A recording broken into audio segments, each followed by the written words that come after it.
여러분 소식 들으셨을 텐데요. 최강욱 대표 1심 유죄 판결 받았습니다. 업무방해 혐의에 대해서 징역 8월, 집행유예 2년 선고받았습니다. 근데 제가 법정에서 이 판결문 낭독하는 걸 쭉 들으면서 의심이 생겼어요. 제 상식에 대한 의심입니다. 내 상식이 잘못된 건가? 내 상식으로는 아닌데 내가 갖고 있는 상식과 판사들이 바라보는 세상이 다른가? 검사가 이 사건을 기소한 이유는요, 조국 전 장관 아들이 아무런 체험활동이나 인턴활동을 한 적이 없는데 최강욱 대표가 허위로, 속된 말로 가라로 확인서를 써줬다는 겁니다. 쉽게 얘기하면 조국 전 장관이 대학 후배한테 전화해서 야, 내 아들 거기서 인턴활동 한 것처럼 확인서 좀 하나 써줘. 그랬더니 예 하고 자기가 사인해서 줬다는 거예요. 그걸 입시에 활용했다. 아무런 활동을 한 적이 없다라는 전제가 깔려 있는 겁니다. 근데 재판부는 뭔가의 활동을 한 걸 인정을 해요. 왜? 본 사람이 있고 들은 사람이 있으니까. 그 사람들이 법정에 나와서 증언을 했으니까. 그런데 저녁이나 휴일을 이용해서 불상의 업무를 수차례 수행했다. 수행한 것에 불과하기 때문에 확인서에 기재된 내용과 다르다. 그렇기 때문에 유죄다. 그러니까 확인서에 기재되어 있는 만큼의 시간, 그 정도의 강도, 그 정도의 정기성을 가지고 활동한 적이 없다. 그렇기 때문에 얘는 형사처벌해야 된다, 이런 거예요. 이게 제 상식하고 다릅니다. 그러니까 인턴 하니까 좀 헷갈리는 측면이 있는데, 이것이 무슨 병원에서 근무하는 레지던트 인턴 하듯이 이런 수련의를 얘기하는 게 아니고요. 그리고 회사에서 채용을 전제로 한 인턴 사원 선발하죠. 그와 같은 인턴 사원이 아닙니다. 고등학생의 체험활동이에요. 그저 얘가 이런 분야에 관심이 있으면 그 분야에 가서 거기에 일하는 사람들이 어떤 환경에서 어떤 분위기로 일을 하는지 한 번쯤 겪어보고 말 그대로 체험해보고 그런 활동에 불과한 겁니다. 그런데 그것을 이 채용에 준하는 수준의 강도와 정기성을 갖고 있어야 되는 것이냐, 그것을 전제로 작성된 것이냐. 지금도 체험활동 또는 봉사활동 많이 할 거예요. 중고등학생들. 고등학생이 예를 들어서 시민단체가 어떤 행사를 하는데 내가 거기 가서 한두 시간 심부름도 좀 하고 좀 거들어요. 그러면 봉사활동 확인서 발급해 준단 말이죠. 그러면 넉넉하게 적게는 4시간, 길게는 한 8시간 이렇게 써줍니다. 얘가 반나절이나 하루 종일 와서 봉사활동을 열심히 해줬다, 이런 측면에서. 그러면 그걸 제출을 해서 생기부에 기재가 되는 거예요. 그럼 이게 형사처벌감입니까? 직장인도 마찬가지예요. 일부 회사에 따라서는 KPI라는 이제 인사평가 기준을 세우잖아요. 그 중에는 봉사활동을 해야 한다는 그런 평가 기준도 있습니다. 1년에 몇 시간 이상 봉사활동 하도록. 그럼 그걸 가지고 인사평가에 반영하는 거거든요. 그러면 그 봉사활동 중에는 회사에 따라서는 헌혈을 해도 봉사활동으로 인정을 해주는 경우가 있습니다. 그러면 헌혈하고 오면 최소한 4시간 또는 그 이상 봉사활동 한 것으로 인정을 해줘요. 실제로 헌혈하는데 몇 시간 걸립니까, 여러분? 그 시간이 좀 부풀려졌다고 해서 그것이 허위 문서가 되고 그것이 형사처벌감이 되는 겁니까? 검사는, 다시 말씀드리지만 검사는 아무런 활동이 한 적이 없다는 전제로 공소장을 쓰고 있어요. 아무런 활동이 한 적이 없다는 전제로 기소를 했어요. 근데 활동을 한 게 인정이 돼요. 그리고 당시에 봤다는 사람 중에는 이 법무법인에서 근무를 하던 변호사도 있는데, 당시에 수임했던 사건이 무슨 무역회사 관련 사건인가 그래요. 그러다 보니까 사건의 특성상 영문 서류도 있고 이랬던 거죠. 근데 조국 전 장관 아들이 와서 그 영문 서류를 들고 다니고 최강욱 대표하고 같이 뭔가의 업무를 하더라, 이런 모습을 봤다는 사람도 있습니다. 그러니까 재판부도 그걸 부인하진 못해요. 인정해. 하지만 정기적으로 그 시간만큼 한 적이 없어, 이런 판단을 하는 겁니다. 그러니까 MB정부 시절부터 무슨 입학사정관제를 도입해서 비교과 영역의 주요 평가 지표로 삼았죠. 그래서 대학에서 학생들을, 신입생을 선발할 때 성적만 보고, 또는 수능 성적, 학교 다닐 때 내신 성적 이런 것만 가지고 뽑지 말고 이 학생이 어디 가서 논문을 썼는지, 포스터에 참여를 했는지, 봉사활동을 했는지, 인턴이나 체험활동을 했는지 이런 비교과 영역의 활동을 보고 평가를 해라. 그래서 학부모들을 활용한 인턴 활동을 장려를 했고요. 수범 사례를 발표도 했고요.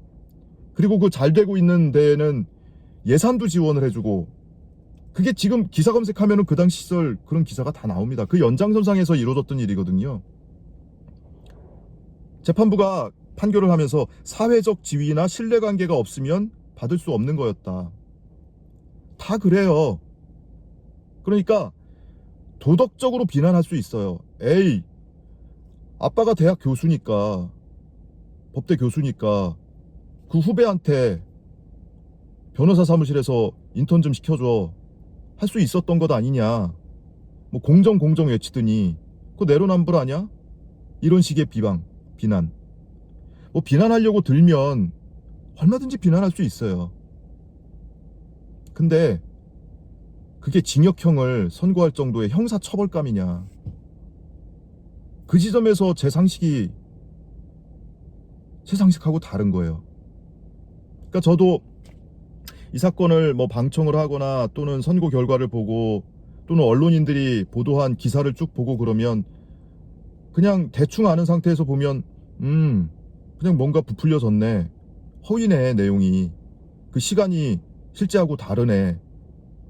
그러니까 유죄네. 뭐 그냥 이렇게 판단할 수 있을 것 같아요. 근데 당시 상식에 비춰보자고요.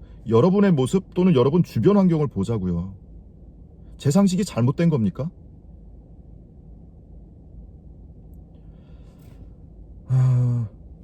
최강욱 대표가 이제 조국 전 장관하고 정경심 교수하고 공모를 해서 이 허위 인턴 확인서를 발급을 해줬고, 그것을 입시에 활용할 것을 알았기 때문에 업무방해의 고의성이 인정된다.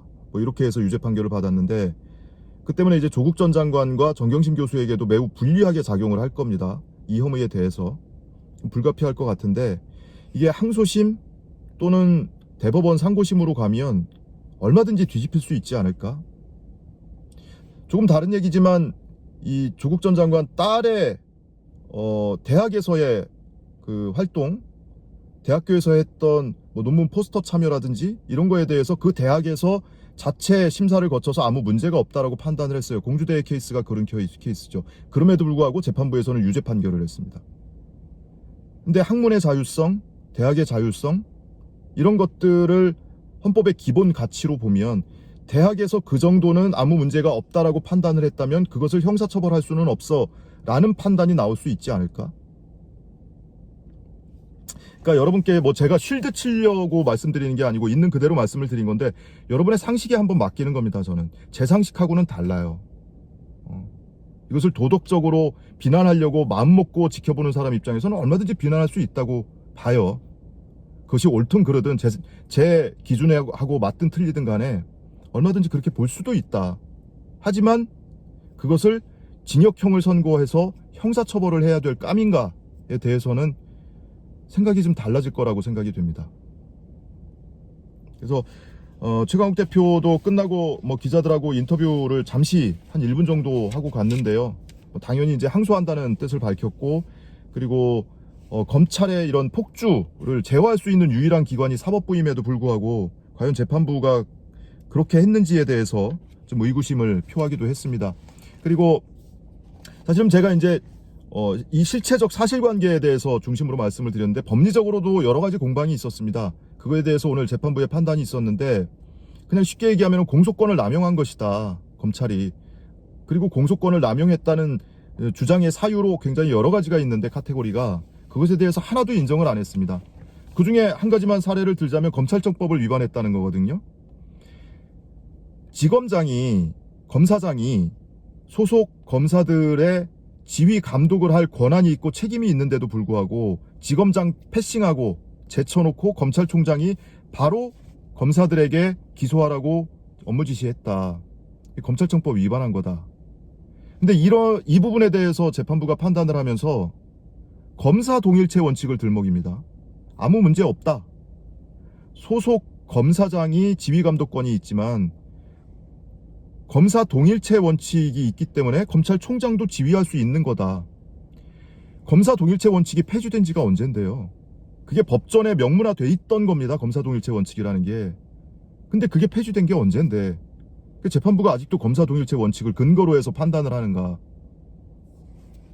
뭐 여러 가지가 있어요. 당시에 뭐 형제번호가 아니고 최강욱 대표가 받았던 이 출석 요구서에 형제번호가 아니고 수제번호로 써 있어서 내가 피의자가 아닌 참고인 상태였다 때문에 내가 피의자로 전환된 시점도 불분명하고 피의자로서 한 차례도 출석 조사를 받지 않은 상태였다. 뭐 이런 여러 가지가 있는데 하나도 인정을 안 했습니다. 재판부에서. 전부 이유 없다. 그래서 검찰의 공소에 아무런 문제가 없다라고 판단을 한 거예요.